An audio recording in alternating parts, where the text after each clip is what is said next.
Here we are. Hey, everybody.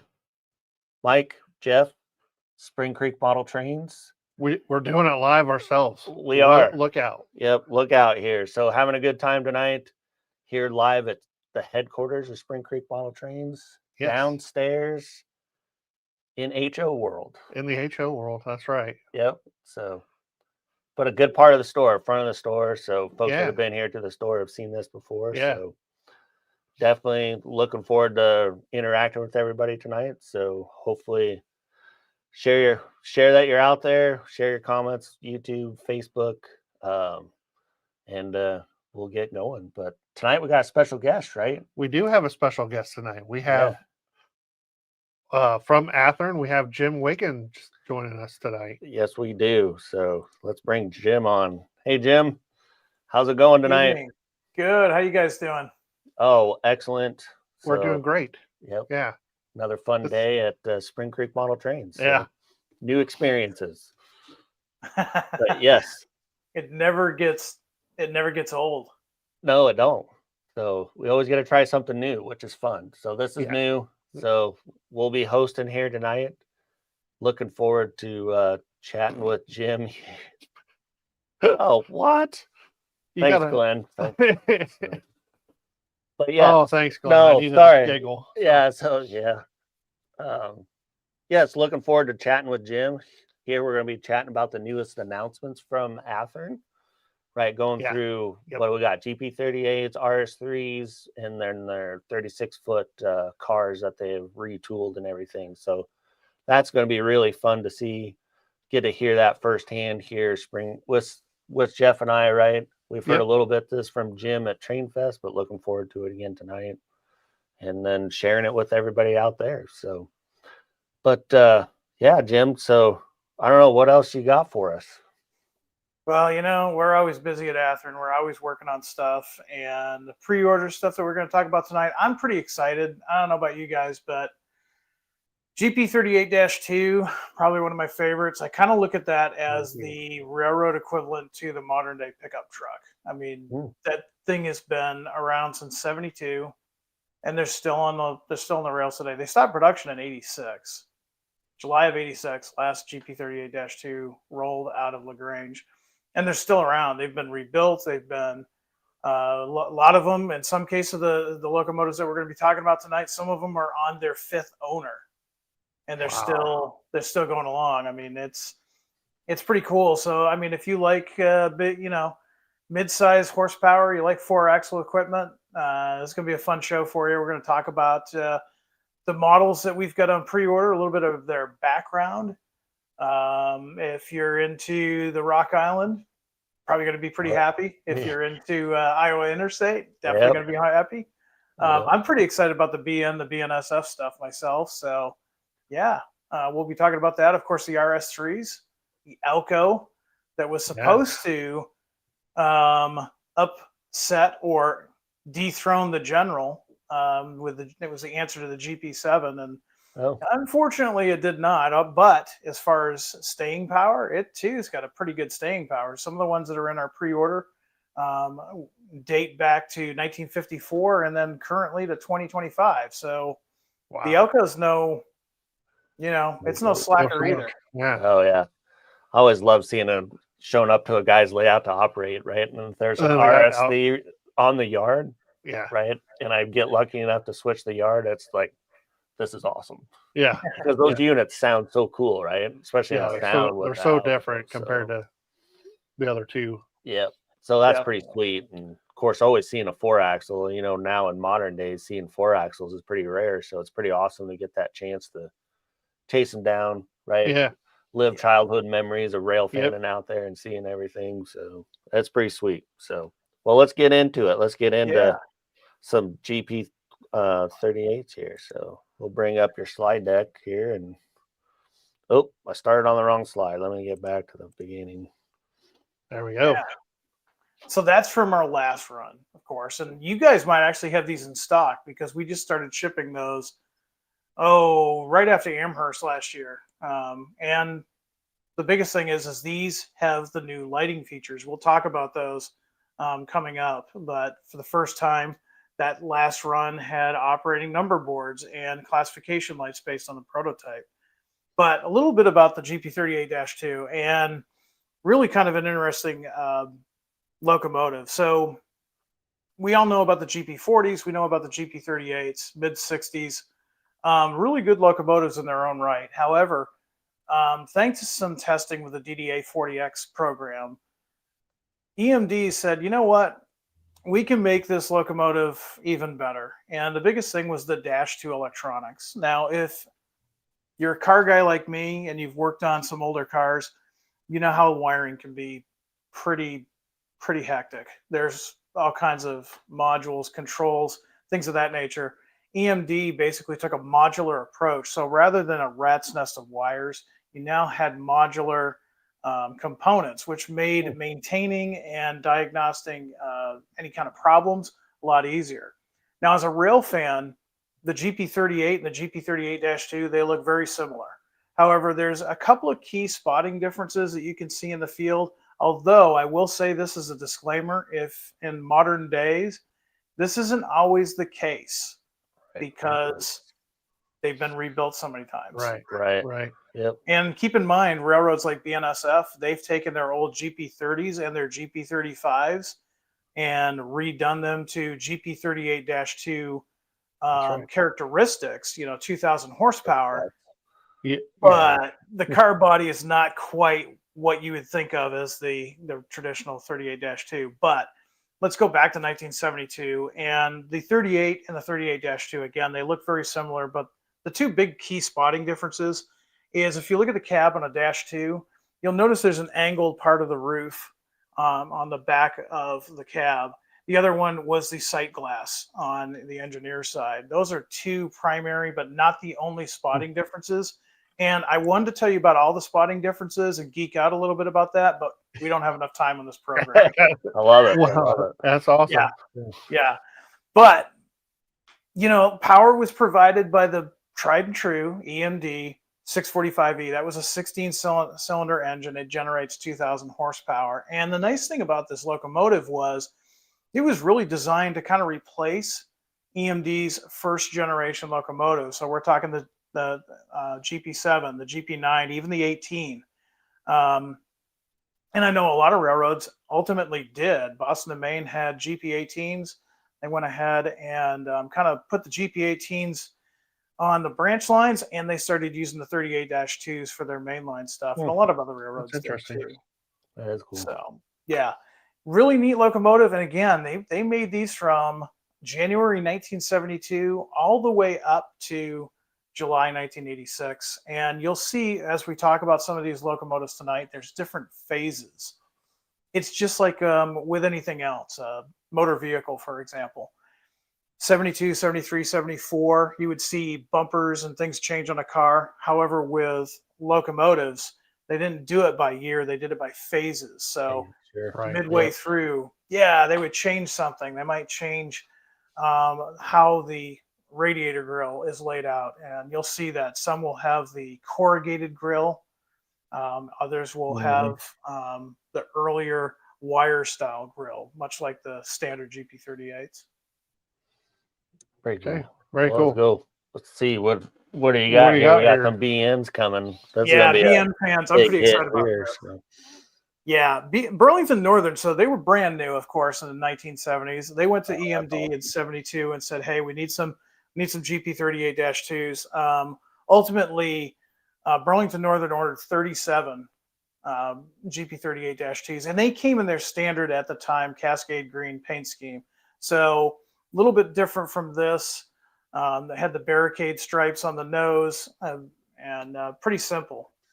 Now, they basically got those road numbers were 2078 to 2109. And then, of course, a second order later on, which was 2150 to 2154. Now, that's not including what they would have inherited after they bought Frisco.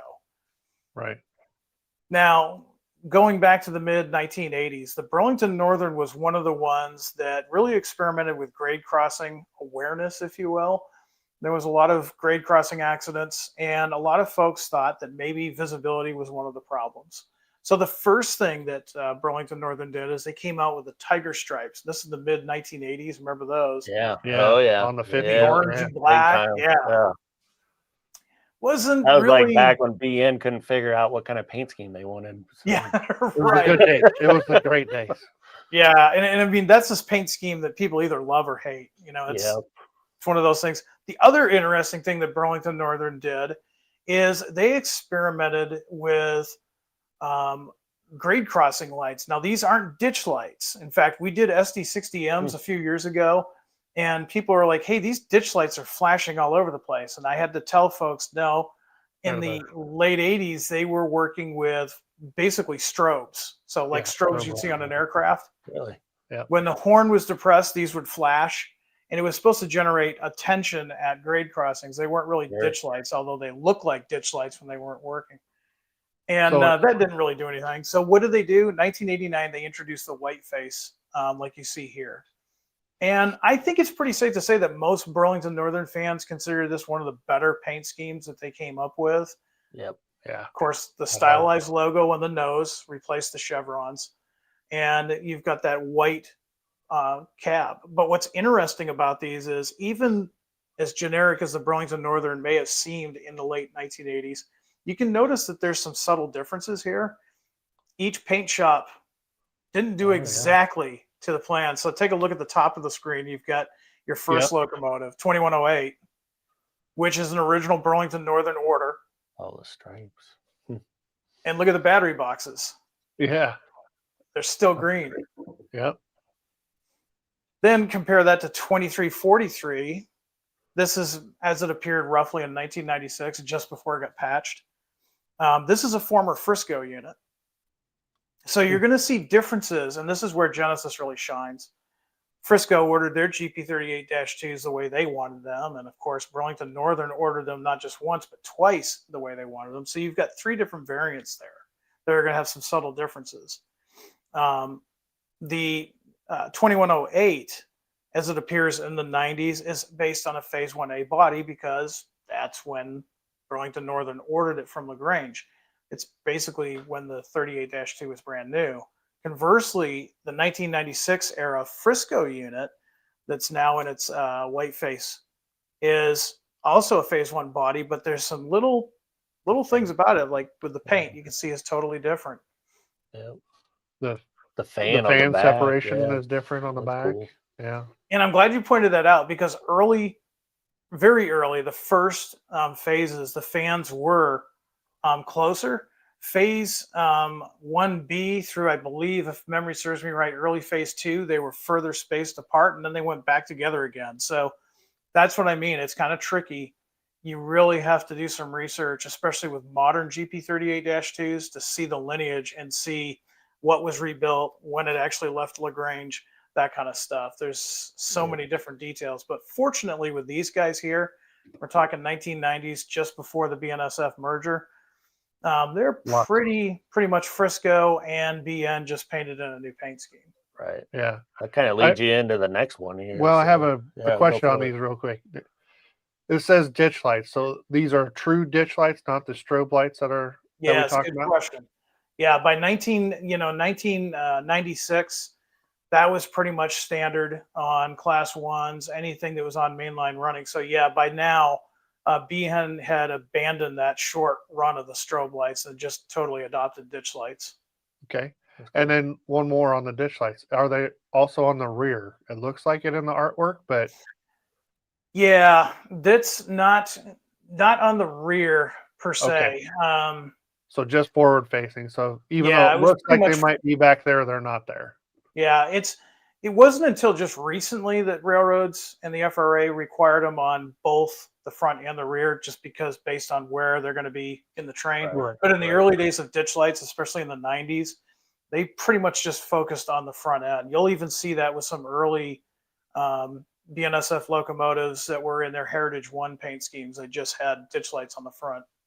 Okay. Well, speaking BNSF, you got some patch jobs here too. So same unit numbers, it looks like patched out. Patched out, and this is why so many modelers like early BNSF. This is why so many modelers like the 1990s. is because the 1990s was really just a rainbow period of mergers and paint schemes and everything else. I mean, you had with the Union Pacific, you had the Chicago Northwestern, the Southern Pacific. You still saw some Denver Rio Grande stuff. And then you've got BNSF, and you had various different versions of Burlington Northern paint mixed with both the super fleet colors of the Santa Fe as well as their freight. So I can tell you, rail fanning Galesburg in the late 90s, you never knew what you were going to see. Yeah, I bet that was awesome. That'd be fun.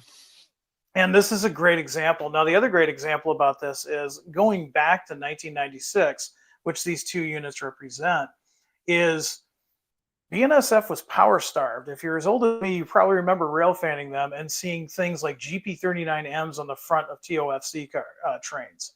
Yep. So they were power starved. GE could not keep up with the demand of the newly formed Burlington Northern Santa Fe. And they hadn't even renumbered these yet. So these were just patched in the shops. And literally what they would do, they would just paint over the Burlington Northern, and they would put a patch job with the sans serif logo like you see there and just put it on top. So if you're like me and you're modeling the early days of the BNSF, this really gives you some variety to what you've got on your layout. It's kind of like all the guys that you talk about, the BN merger, right? The colorful days of the BN merger, or exactly. Conrail merger, all that kind of stuff. It's really neat when you can mix that in, and you might be able to have a piece of your second favorite railroad, right, patched in into your so, absolutely. Anyway, pretty cool deal. So Sioux Line too. Yeah, there we go. Sioux Line too, and not just Sioux Line, but we're doing two versions of Sioux Line. Sioux Line ordered their units in 1979. In total, they ordered 50 of the GP38-2s. They were numbered 4410 to 4452. Now, the cool thing that probably only Sioux Line modelers would know is originally they were numbered 790 to 799. However, right after they were delivered, soon after they got delivery of them, they renumbered them to what we all know, the 4410 to 4452. And, this is one of those railroads that it's been gone now since 1990, technically. Yeah. Isn't that crazy? But it still has a strong following. And we had a lot of folks ask for these locomotives. So we're happy to present them in their glory as they appeared right after delivery. So, 79 throughout the 1980s. That's awesome. There's a picture example of one from the last release. Now, the last release, though, didn't have the number boards or the classification lights as a lighting feature. Now, we did get a lot of questions on our social media saying, why did we offer, in some cases, the same road numbers as we did before? The reason why we did that, two reasons. One, maybe you just got into model railroading in the last 5 years and you like the Sioux Line and you didn't realize that we had done them before and you missed out. Two, you don't want to pay the crazy prices on eBay. Three, the last release didn't have the lighting features that everybody wants to have nowadays. And then finally, a lot of those were Tsunami 1. If you were into getting the Tsunamis, now they're Tsunami 2. So they've got a lot more features. Yep. So nice shot. Tony Cook, he was good enough to help us out here with some pictures. These are from the Kevin Udaley collection, and if the photographer is known, they have been given photo credit, but here's one of them in the wild. It's a great picture. Yes, it is. You can't get much more Sioux Line than that. No. Prairie railroading with at its finest right there. Yeah, that's awesome. Pretty cool. Another one. Simple, but I know where that is. Really? Where is it? That's Kansas City, around Front Street. Oh yeah. Nice. I think, awesome. Based on memory, I think you're right, because I think that's how the photo was saved. They had a little yard right there around that big elevator. Yeah, that's cool. So remember, I said we're doing the Sioux Line. Yeah, we're doing Sioux Line 2 different periods. Now we're doing 2000s. So mid 2000s era in the prime for grime. And these are really cool because, again, 1990, the Canadian Pacific had pretty much gained full control of the Sioux Line Corporation. A lot of the 38-2s, they remained in their Sioux Line paint, however, faded. I mean, that white chalked up really quick, the red faded really quick. And of course, I can hear the cheers from the ditchlight fans. Yes, these have ditch lights because, again, this is the 2000s. But if you look carefully, I do believe, actually, no, these units have ditch lights on both the front and the rear. Oh, that's cool. Nice, very nice. A couple And of there's them an wiring example. in with the ditch lights. Yeah. And what's cool is look at the difference. red, how it's changed in different like places. right here. Because, I don't know if you can see the mouse. Right there under the cab window. Yeah. It's got that really dark red. Yeah. Yeah, which, battery box door could have been swapped out from, 4422 or something. Right. And so it's weathered differently. I mean, that's the cool thing about this era. Again, you're talking the 90s into the 2000s. And yeah, it's technically CP, but it's still running around in Sioux Line paint. It's just right. Uh-oh. Yeah. There we go. I don't know who would be excited about these. Too deep of a rabbit trail on this one, but in fact, as I'm talking to you off camera, I've got a picture of number 300 and later in its life. But that's awesome. Boston and Maine. This is from my neck of the woods, of course. Boston and Maine ordered 12 units from EMD in 1972, the winter of 1972 into the winter of 1973. These units were delivered. Cool backstory on that. Preston Cook, the author, worked for EMD at the time, and he got to be part of the delivery of those units because they were being delivered over Christmas break, and he was the only crazy rail fan that wanted to go to New England in December and January to deliver these units.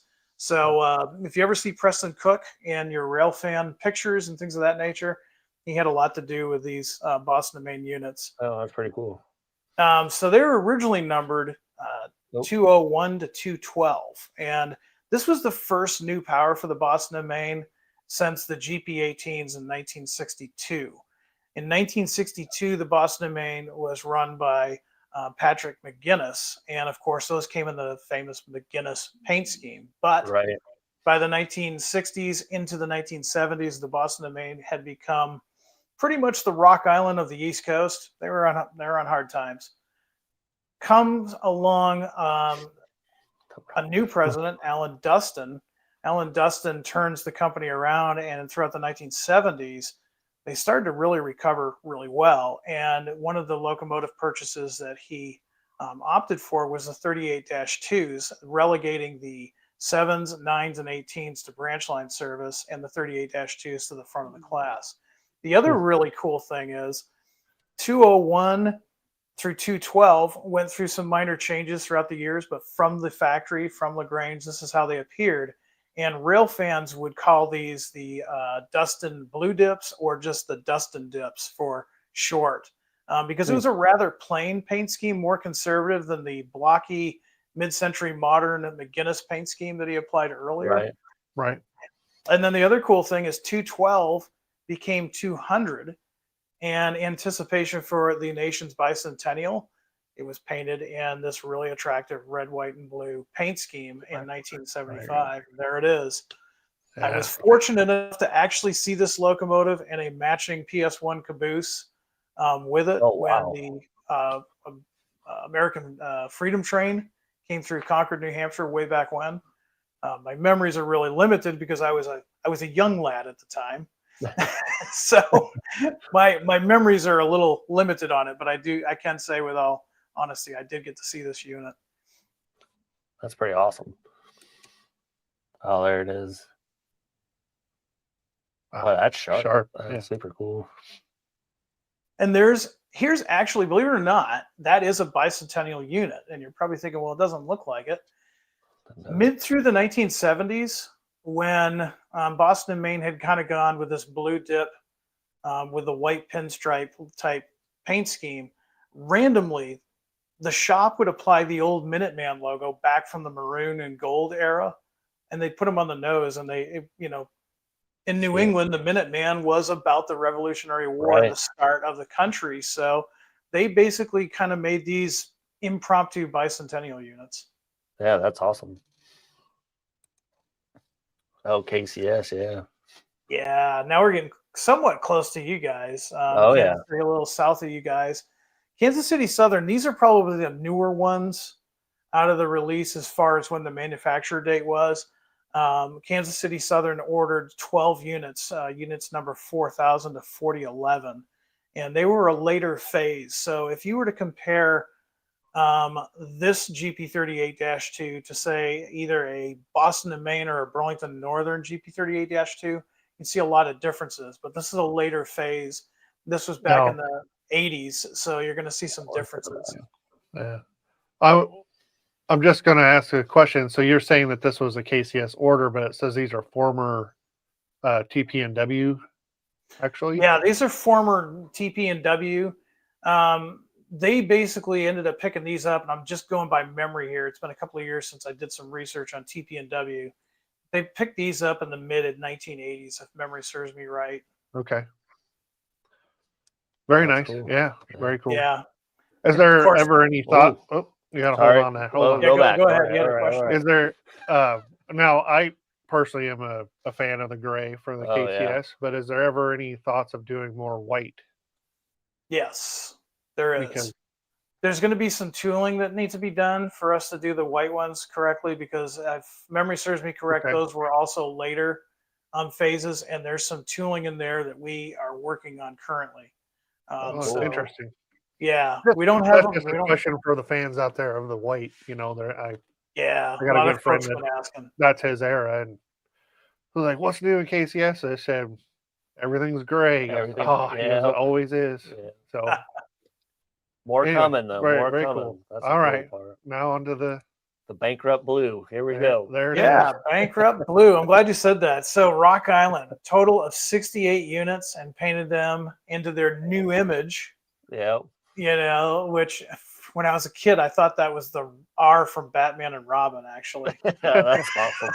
Kind of looked like Robin's logo, but anyways. Yeah. They came up with the this R from Spring Creek Model Trains. That's what it is. What it is. That's what it looks like too. Yeah. Good point. The rail fans were never too far with our own slogans for paint schemes. I've heard them all throughout the country. But this one, I think everybody's heard, Bankruptcy Blue. I mean, you just said it. Right.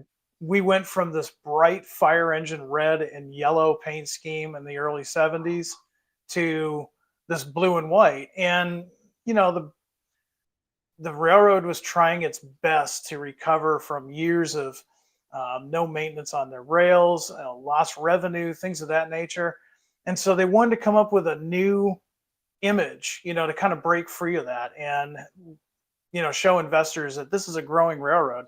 And it was a pretty bold move for them to buy 68 of these 38-2s and paint them in this new paint scheme. And now, when I was younger, Rock Island fans did not like this paint scheme, but us Gen Xers that have gotten older, a lot of us Gen Xers do like the blue and white. And so we're seeing a lot of folks ask for these. So we're going to be doing these in 4 different road numbers as delivered. Oh, that's awesome. Very cool. No, that's going to be awesome. Oh, look at that. I mean, look at that. Some of the best pictures, right? When you see them all lashed up, freshed out, right? So, and I mean, think about it. Go back to the mid-1970s, and you're an investor. Maybe you don't know the history of the Rock Island, save the song from Johnny Cash. That's a mighty fine railroad. Yep. Maybe you're seeing this and like, wow, this looks great. Yeah, I'd definitely invest in this railroad. They've got new power. They've got new paint, and it was a last-ditch effort. Unfortunately, we all know what happened on March 1980. It went away. Oh, yeah. Perfect amount of gray. Yeah. Cool thing about the 38-2s, if you look carefully on a lot of them, all of them from the factory, as far as I know, and a lot of them years later, if you looked at the cab door, you would see the Gatsby flag, the "Don't Tread on Me," the snake. That goes back to colonial era New England, of course, but it was basically the employees rallying around the railroad, like, this is our last ditch effort. We're going to make this work. And unfortunately, for the Rock Island. It didn't, but it was just kind of a cool detail that you can see on these locomotives. Yeah, that's super cool. Oh, in the snow. Yeah. Now, a lot of these would end up after March of 1980. They'd be sold to the Grand Trunk Western, Missouri Pacific, and even Pittsburgh and Lake Erie would get a lot of these. Yeah. There you go. There's the Don't Tread on Me. Yeah, there's the Don't Tread on Me. Yeah, that's awesome. And of course, the other thing Rock Island did is they named a lot of the 38-2s, and we're showing those off. There's the American Railfan. There's the Illinois. Yeah. So kind of neat little features. It's a really neat railroad, and in the last few years, we've seen a lot of demand for the blue era of Rock Island. It's pretty neat. It's going to be awesome. This one's awesome, too. Speaking of Rock Island. Yeah, right. As a New Englander, I always call this Rock Island 2.0, but they're actually doing really well. And it's a really cool railroad. Yep. This is one of those railroads that has a following that is extremely tight. The rail fans are very enthusiastic about it. It's just a Iowa Interstate Mafia, railroad. Right? So yeah, I mean it's that's what they call themselves. Yeah, that's what they call themselves. Yeah. Now, the interesting thing about the three numbers that we're offering here is they were all originally stablemates to an earlier railroad. In fact, the whole 700 series of the 38-2s from Iowa Interstate were all originally from the Penn Central. So that's kind of unusual to see locomotives, that are being represented in 2004, all coming from the same railroad. That's pretty rare nowadays. Now, why is that? We can talk about that a little bit later when we get into EMDX leasing. Back to Rock Island, the customer asked if that Gadsden flag would be modeled on that unit. Yes. Yeah. We're going to, whatever the unit had when it was new will be modeled on the Athearn model as well. Oh, okay. Wow. That's cool. pretty cool. Yeah. Okay. So I don't need any more of those. I have too many already. You never have too many. For my Fremo. Oh, the Iowa Interstate? Yeah. Oh, Interstate. Well, So what's cool about this? Joe needs some more. So yeah. The cool thing about these is these are what they call, the railroad calls these a phase 4 paint scheme. So they've had various paint schemes over the years, but phase 4 started with the 700 series. And really they kind of tweaked the paint scheme a little bit. Before this, the earlier phase had the chevrons on both the nose and the tail. With the 38-2s, they introduced the solid yellow nose, and they put the logo on the nose. What's really cool is this is the first run that Iowa Interstate put a gloss clear coat on the locomotives. So if you ever see these guys in the wild, they don't usually look as dirty as some of the other earlier, models. Yeah. But the downside was, for whatever reason, the logos on the nose just easily peeled off. They chip and peel off. So if you were to get some of these, trackside today, the logo might be in various forms of disrepair. But the cool thing is we're offering as they looked in 2004. Right. Yeah, that's nice. Cool. The EMD leasers. Yes, the EMDX leasers. Now, the thing I like about these is it doesn't matter what railroad you model. If it's in the same era that you're modeling, like I'm modeling the late 90s, early 2000s BNSF and HO. But if I need some extra power or I just want to add some to my collection, I can justify it with these. Now, these were originally from the Penn Central and later Conrail, and they ended up as lease units when the lease ended with Conrail. And they were seen throughout the country. In fact, I've seen some comments on our social media that these are great starters for BNSF Smurf units. Remember those?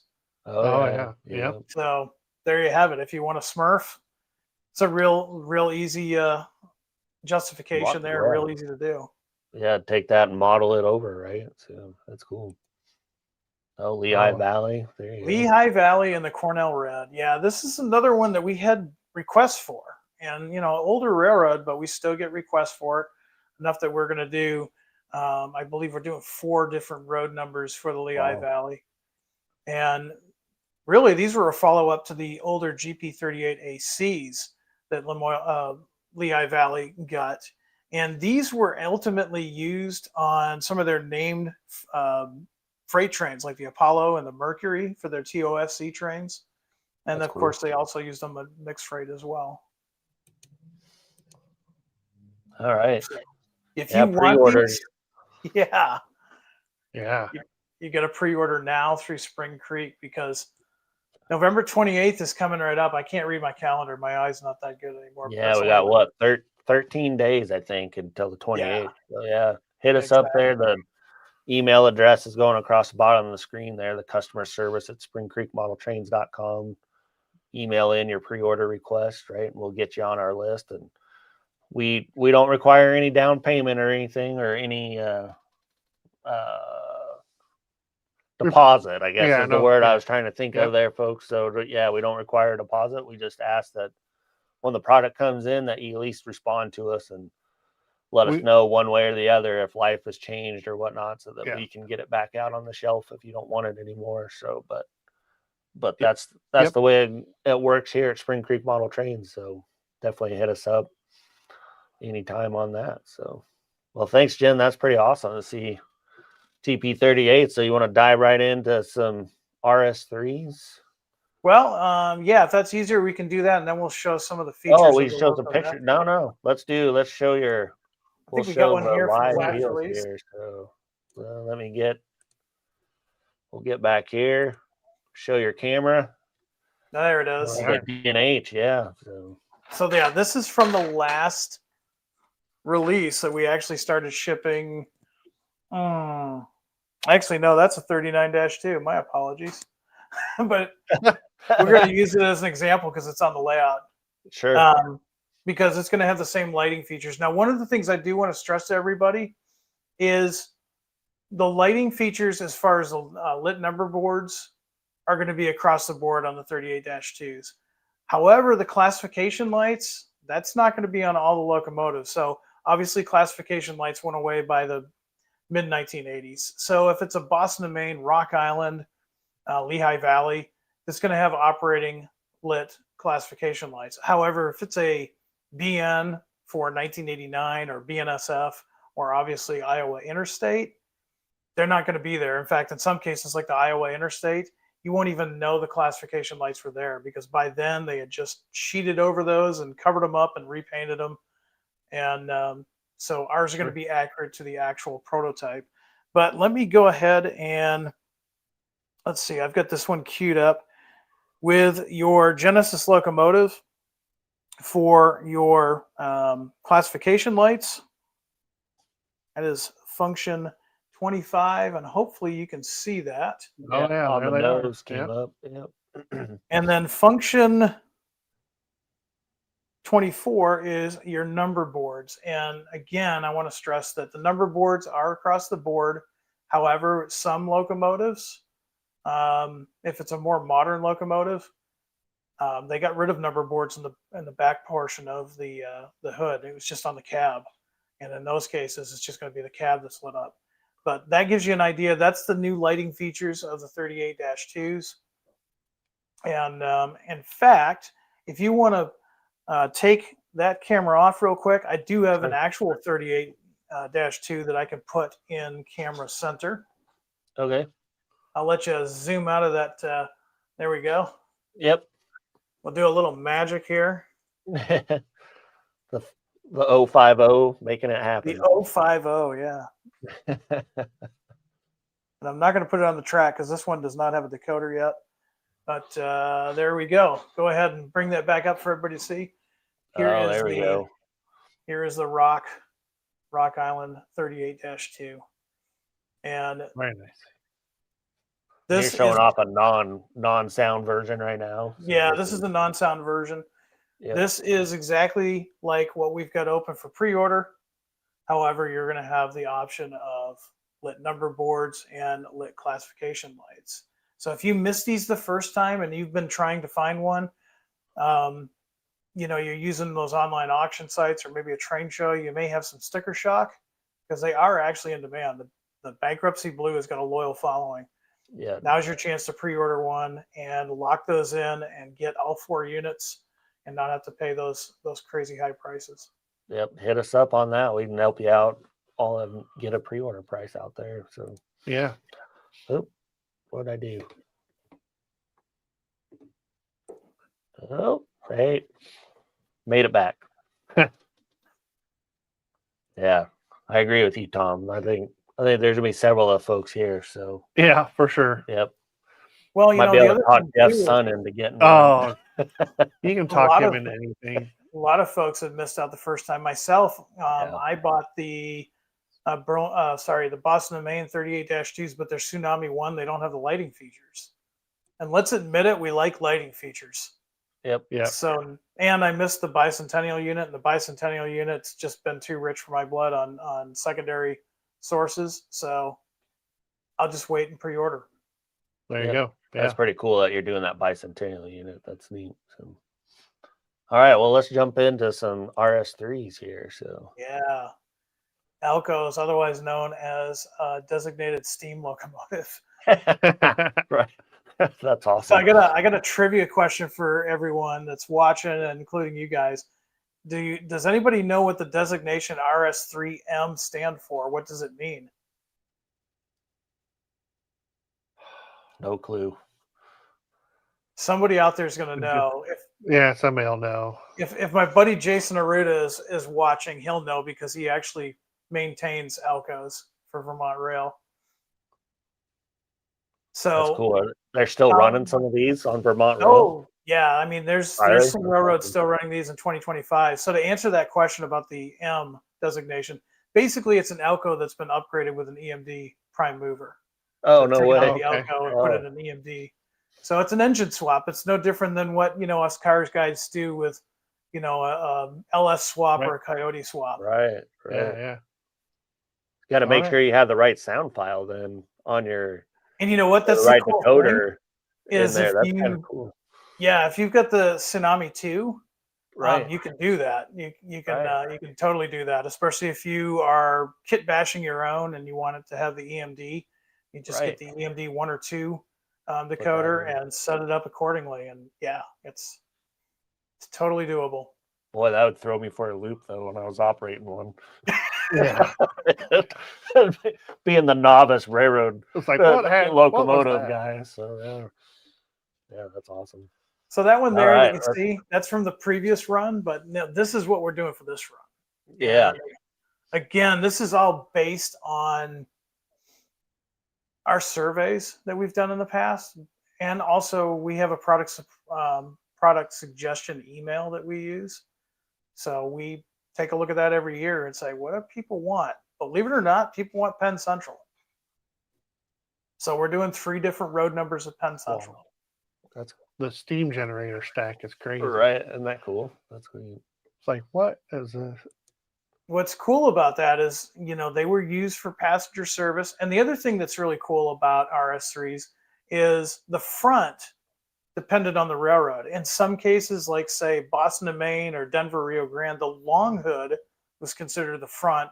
Other railroads like New York Central, I believe, and I think Delaware and Hudson, their short end was the front. So this is in the early days of diesel. Again, this was to combat the GP7, and they could be ordered with a control stand on either side. So they could run long hood or short hood forward. And in this case, these guys are outfitted for passenger service, and Penn Central kept these on for a number of years. Now, since these are Athearn models, they are going to be equipped either DCC ready, or they can come with the Soundtrack's Economy decoder.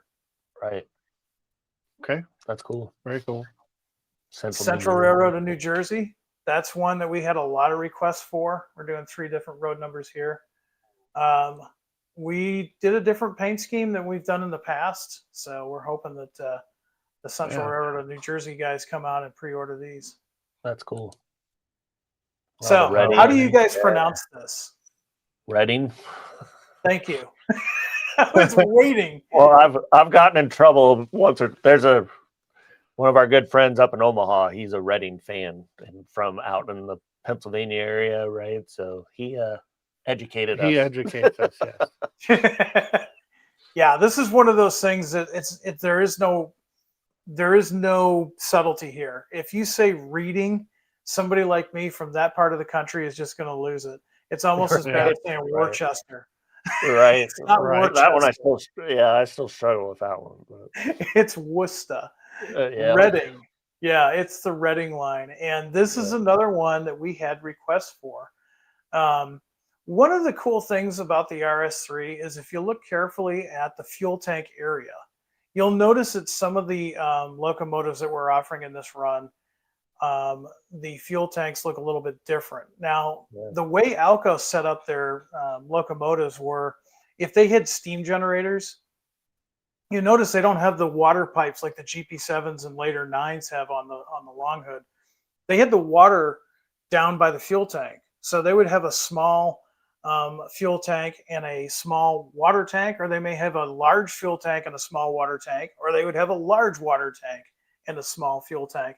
But it was down there at the base. And as you go through these, you can kind of see like the Reading has a compartment that's a little bit different size. One of those is for water and one is for diesel fuel. And that's what that accounts for. That's cool. Some more Lehigh Valley, some more Cornell Red for you. It's a good time to be a Lehigh Valley modeler because we've got something for you. That's sharp. A little patch Conrails. Yeah, a little patch Conrail. Conrail is another one that's seeing a lot of interest because let's face it, 1976, you've got all kinds of different patch jobs. I mean, Conrail was pretty creative in their patch jobs. If you don't believe me, get some books out there and you can see really interesting patch jobs in the 70s. Oh, these are just a lot like the BNSF ones you were talking about, where it's exactly straight off the floor, just get it out on the road here. Yeah, let's get its earning revenue. Yeah. Granger Road stuff here. We got Chicago Northwestern. Yeah. Yeah. I love that. Really good paint scheme. And here we are. Remember I was saying earlier, 1954. So this is 1954 Louisville and Nashville. Now, as a New Englander, I was trained to say Louisville, not Louisville. Right. So see, I got trained too. It's Louisville and Nashville, and this is a really attractive paint scheme. But for those that are modeling the mid 1950s, you're going to want to pick up these three. Yeah. Yeah. L&N's got a big following. That's cool to see you guys doing Absolutely. that. Absolutely. Delaware and Lackawanna, yeah. 3 different road numbers for this one, and a relatively newer one. This is one of those railroads that is using older power. And why not? I mean, the Alco is got staying power. Like I was saying earlier, Vermont Rail still has some Alcos. And they just keep soldiering on. That's cool. So what year do you think this one is? Is this new one that this just got repainted? New, yeah, right. Yeah, really cool because it is a former D&H unit. This is probably, in my opinion, and this is just my opinion, but next to the Santa Fe war bonnet, this is probably one of the most recognizable paint schemes on a locomotive. This is just, the colors work well, the pattern works well. So seeing this paint scheme come back after an absence of a couple of decades is really cool, especially on an Alco. Yeah, so that's an interesting comparison. I never thought about that because, I mean, like the war bonnet is, at least for us out here, is like the paint scheme. Yeah. Right? Everything that we've ever. And ironically, the Delaware and Hudson revisited their war bonnet with the RF-16 Sharks and the PA. PAs. So, I mean, they kind of stole that. It was in maybe with the exception of the Maersk paint scheme, the D&H war bonnet looked pretty good too. But yeah. So like I said, these are available DCC ready. So if you're got a favorite decoder, sound decoder of your choice, you can put that in there ready to go. And we've also got them with the Economy.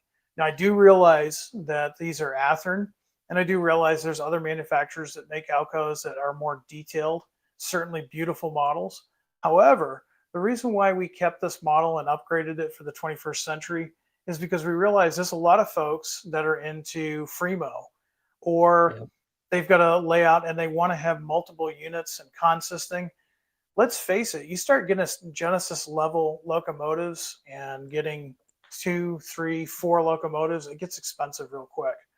With the Athearn line, you get a nicely detailed locomotive with a nicely equipped decoder if you want, and you can leave it as is and run it, or you can super detail it to your liking. Yep. So definitely, if you're interested in these, that's the Athearn RS3s, definitely hit us up there. The email's scrolling across the bottom of the screen. You can hit us up for pre-orders, and we'll get you down on the list and let you know when they hit the store. So, all right. I think I've got one here. Let me pull it up here real quick. Back here. Yeah, let's see.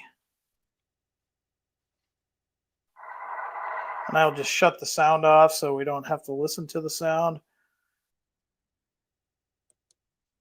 And let me bring it into camera range here. Now, this is from the last run.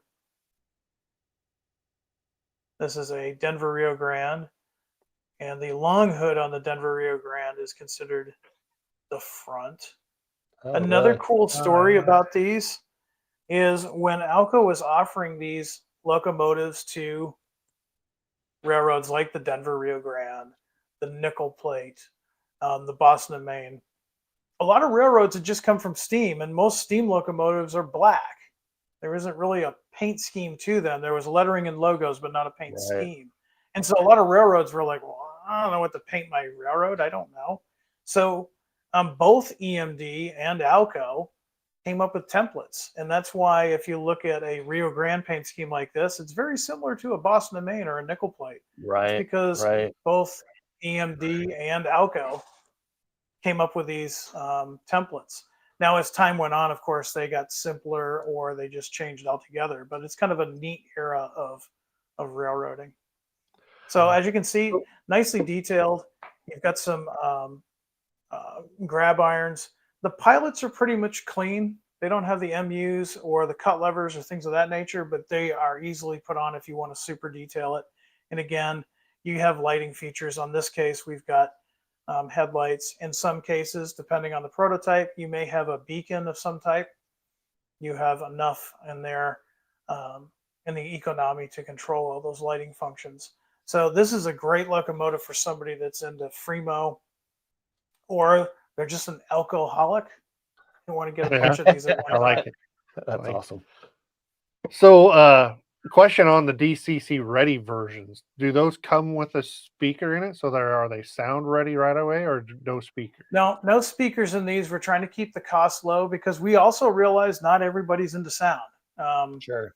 But we also realize there's a lot of folks out there that really, and I consider myself this, someone that likes to get in there and do a lot of custom work. There's some aftermarket companies that make some really nice quality speakers. So you can put in the decoder of your choice. You can put in the speaker of your choice. You can do some fine tuning and really make it the locomotive that you want it to be. Do you leave space for the speaker?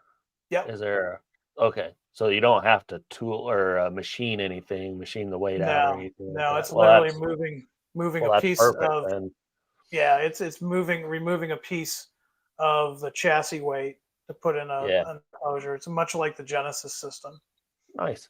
Well, that's awesome that you guys are carrying that or keeping that going. So very cool. All right. So now I think we got the 36-foot cars, right? So that's these are brand spanking new. So we kind of went out on a limb on these. I mean, we did do a survey at the beginning of the year. We know that 90s to 2000s modelers are getting increasingly more popular. In fact, for the first time ever, it's actually eclipsed the transition era. That's awesome. But we also realize that there's kind of a silent modeler segment that's modeling between the years of 1870 to 1920, and that's the 36-foot car era. Now, one of the things I want to stress, these are part of the Athearn line. And in order for us to do these types of cars, we did have to make some compromises. So these are not Genesis level. They're not going to be dead on prototype accurate. We've had to make some compromises, but for anybody that's modeling that era, we've given you a lot more to work with than what you've had in the past, which would have been either scratch building or taking some of the older, now defunct toy company stuff from the 60s through the 80s and heavily reworking it. We just started from the ground up. And so we're introducing these two new models here, the flat car, and we've got a gondola mixed with a drop bottom gondola. So here's the first time you guys are getting to see this. We haven't shown this on our Facebook. We haven't shown this anywhere else. Wow. You guys get to be the first to see these. These are the 3D renderings that we're using. These are ground up. John Stackpole, our product developer, came up with all the research and did all this work. And we'll talk about the artwork revisions a little bit later because John had a lot of help from our customers. But in the initial phases, he spent months upon months of research on these. But here's the flat cars that we're offering, the different roads. We're going to offer those and 3 different road numbers each. Yeah, very cool. Yeah, that is. Now the decks on these are actually metal. They're going to be die-cast metal. That's going to allow us to finish them so they have a nice wood grain look to them, and also give them weight, whereas the frame is going to be highly detailed injection molded plastic. Now this, the one that you see on your screen now, this is the gondola, but this has got the tooling on it for the drop bottom gondola. If you look carefully, you can see those rectangular drops. Right in the middle. Yeah. So that is going to be available. That specific detail is going to be available on the Union Pacific, the Denver Rio Grande, and the Central Pacific cars exclusively, whereas the other ones in this group are going to just be low side gondolas. Very nice. Oh, look at that.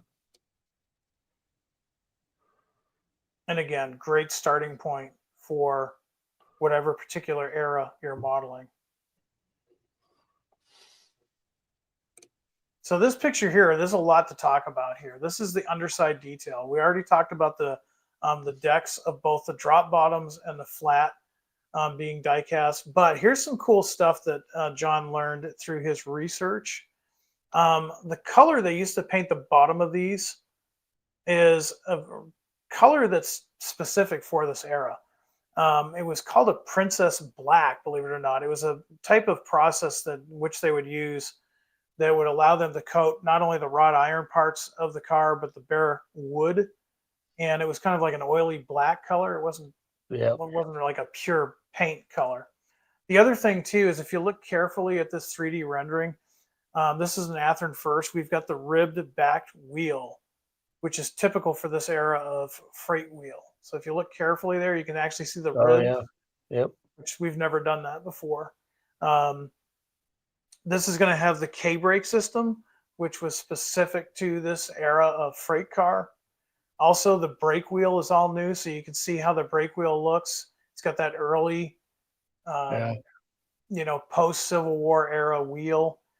The other thing, the turnbuckles, the brake wheel rod, all of that is metal, so you don't have to worry about those parts breaking easily. It's going to be done in nice, finely detailed metal. The turnbuckles are also going to be metal as well.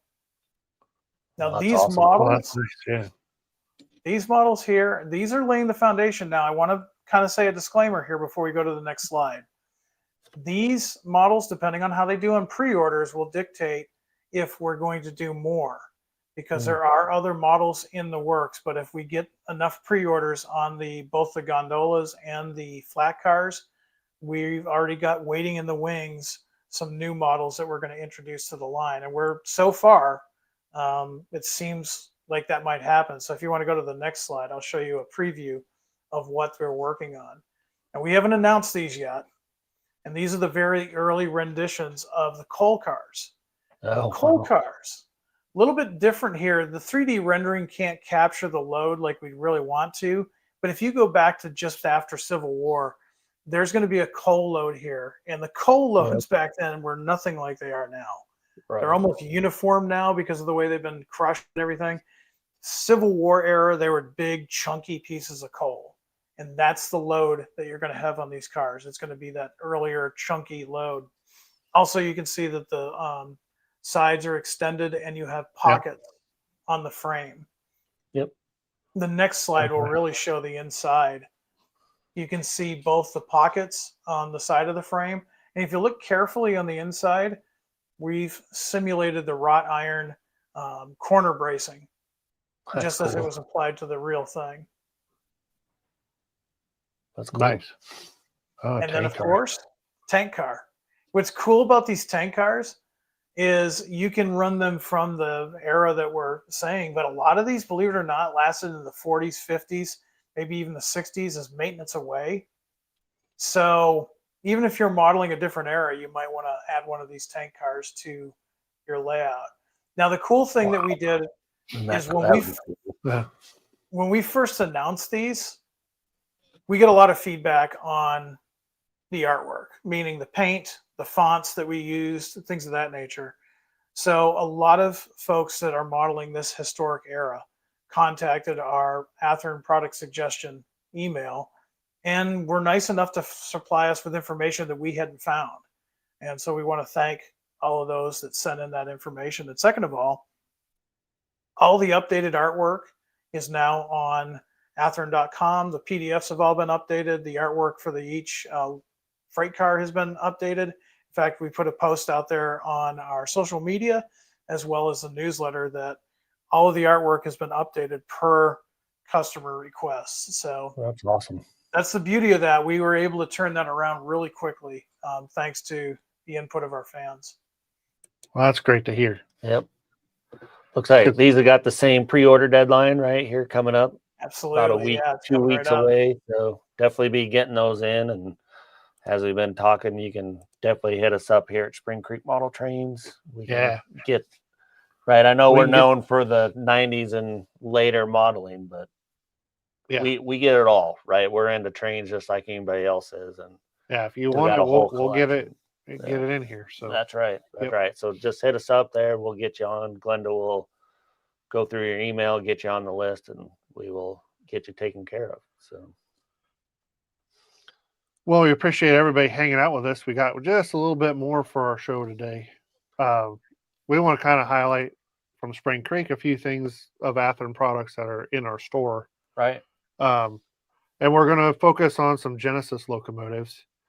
And I want to start with the Athearn Genesis GP18, and the model I'm going to bring into view is a beautiful Missouri Pacific. We still have these in the stock in the store. So if you're looking for them, if you missed them, we got them. They're here. And anything cool about the GP18 from Genesis line there, Jim? You want to note or anything? Or historically speaking, I like the 18 because it was almost the bridge to first to second generation. So you got your first generation, you got your GP7s, you got your GP9s, and then along comes the GP18. And you see the 18s originally come as a high hood, then they go into a low hood, and of course that develops into the GP20, GP30, and so on. So it didn't get the popularity that the 7s and 9s did, but it was still a very reliable locomotive. A lot of them are still earning their keep now. Back in my neck of the woods, the New Hampshire North Coast has former GP18 503, which was New England Southern, which we've actually offered in a run. And those were originally, that was a Rock Island unit. So Rock Island picked them up. Obviously, Missouri Pacific picked them up. They had good luck with them. Great locomotive. Again, since they're Genesis, their detail is based on the actual prototype. So a Missouri Pacific GP18 is going to have the exact bell, horn, all of those details that Missouri Pacific would have ordered from the actual EMD unit. Oh, wow. Thanks for the info, Tom. Go ahead, Mike. Oh, this info? Yeah, that's really cool. Yeah, the Rock Island unit still in service in Florida. Yep. That's cool. Staying power, yeah. A couple others I'm going to bring up at the same time are some, he mentioned them, Jeep 9s. See if I can do this without dropping them. Yeah, please. Thanks. Well, you can do So one we at had a a time. Milwaukee Road Oh, look at that. with all its beautiful Milwaukee Road features. You can't. The number If you have boards, Milwaukee Road, you got to have one of these. The number board placement on the side is so unique. Yeah, So and that much was new fun. tooling. That was brand new tooling. We'd never done it before. So that's, if you're a Milwaukee Road fan, you're gonna want to And get then those locomotives. for our East Coast fans, There you go. CNO action with a bell on the nose, their big, beautiful horn up front. It's a sharp locomotive. Still got them all here sitting in the store, ready for sale. Are available on the website right now. And that's yeah, and we'll show off here how to get to our website. But that, to me, the GP9, right, is one of the coolest locomotives, right? As obviously first, right, the first gens. That's my favorite. First, second gens there, and you know, the railroads were the same way. You know, when the GP7s came out, some railroads they're like, yeah, we'll try this out. You know, this is new. But by the time the GP9 came out, the GP7s had laid the groundwork for the railroads, and so a lot of railroads jumped on board with the GP9s. I know the Boston and Maine, they kind of dipped their toe in the EMD waters with the GP7s. They really liked the 7s. They used them in both commuter and freight, and so they went ahead and ordered a bunch of GP9s in 1957. Oh, that's cool. And I think it's one of the neat locomotives from a standpoint that they hung around a long time, and you could still, like you were saying, they're still active here in 2025. So a lot of us that are modeling, you know, the days that we remember rail fanning, us Montana Rail Link guys, you know, they were still out there. Well, even they're on a branch line, right? Even they could be serving an elevator. So, you know, up until what was it, the mid 2000s, BNSF had a GP9 unaltered, still with torpedo tubes, no less, in Heritage One paint, 1685. Wow. So with torpedo tubes, that's wild. With torpedo tubes, yeah, it was a crazy animal, but it lasted, I believe, until the 2000s. So yeah, even class ones, a modern BNSF had GP9s. I mean, it's like you said, the staying power on these. And the other nice thing is, so many of these were produced in the real world that they can keep going on and keep getting rebuilt and lasting. Yeah. So a question on the Jeeps, the 18s and the 9s and the 7s. Is there does Athearn have any kind of thoughts about doing more rebuilds where they were low nosed? Yeah, absolutely. We've got a whole bunch of projects that we're working on currently that are going to be low nose Jeeps. The thing that's interesting, and a lot of people don't know this, the thing about GP9 chop noses, as we call them in New England anyways, is there were two flavors in the broad sense of the term. There was the EMD kit, which, believe it or not, Rock Island actually bought EMD kits for, I believe it was their GP7Rs. So what that means is the nose was sloped like a GP18 or a GP20, and it was a rather neat kit. Going back to my car roots, it's kind of like back in the days when you had the Stingray split window. Mm-hmm. You could actually order from General Motors a kit that would turn that into a one-piece window. As a car collector, I cringe at that thought, but you could take the split window Corvette and make it a one-piece rear window. Simultaneously, EMD offered a kit to make a lot of their first-gen Jeep 7s and 9s into a low nose that had a front end look very similar to a later 18 or a 20. But then you also had railroads like the Western Maryland, Maine Central, Chicago Northwestern. There was a few others that had their own home-built versions of low-nose Jeeps. And so that's where it's really going to be interesting for our designers, is seeing that each one of those, a Western Maryland chop nose is going to be completely different than, say, a Maine Central chop nose. Sure. You know, Western Maryland would keep their number boards on the lower portion of the nose, whereas Maine Central would opt to have more of a GP20 look with the number boards on the cab. Oh, that's cool. That's cool. And of course, that's cool. That'll be fun. We'll keep our eye out for that. Yeah, keep an eye out for that, because we've already done the GP7Us, and we've done the the Santa Fe rebuilds with the Santa Fe type cab. So yeah, you're going to see some more rebuilds in the future. Nice. Very cool.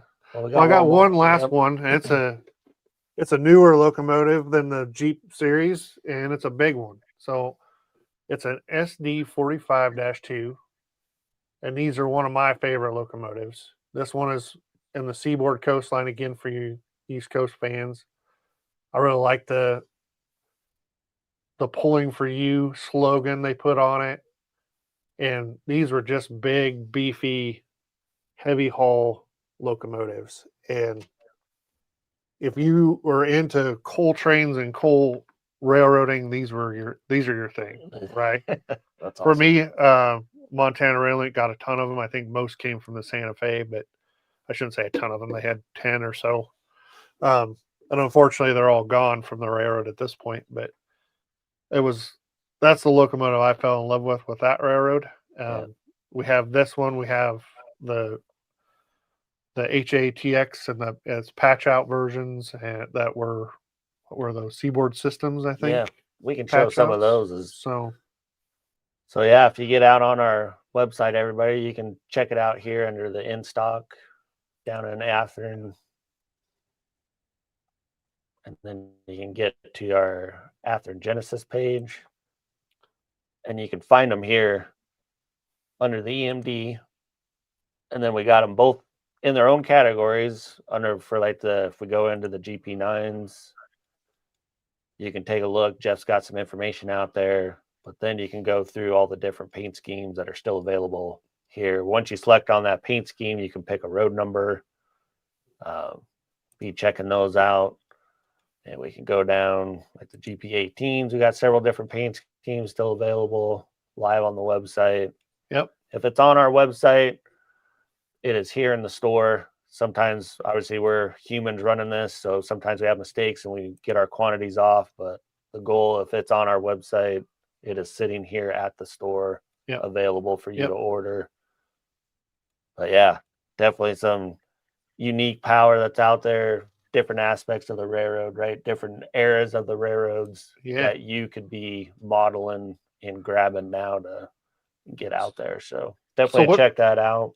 What highlights what did the last run of 45s have, Jim? Last run was like that Seaboard that you just showed. I do believe we also had, they probably sold out though, the Santa Fe Bicentennial. That was in the last run. And then also the Billboard Santa Fe paint scheme, which personally I thought was one of the coolest paint schemes. That's the yellow and blue pinstripe or billboard. Yeah.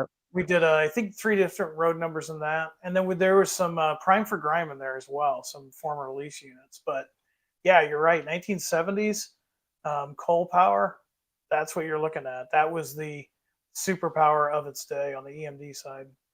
Yeah. Yeah, no, that's awesome. So that's cool. I appreciate you coming on with us, Jim. This has been awesome, educational. I got one more question for Jim before we roll. Okay, one more. So if people are wanting to know when things are going to arrive, where are they going to find that information? Yeah, perfect question. So there's a couple of places you can look. The best number one place to go is to sign up for our email newsletter. It goes out every Friday.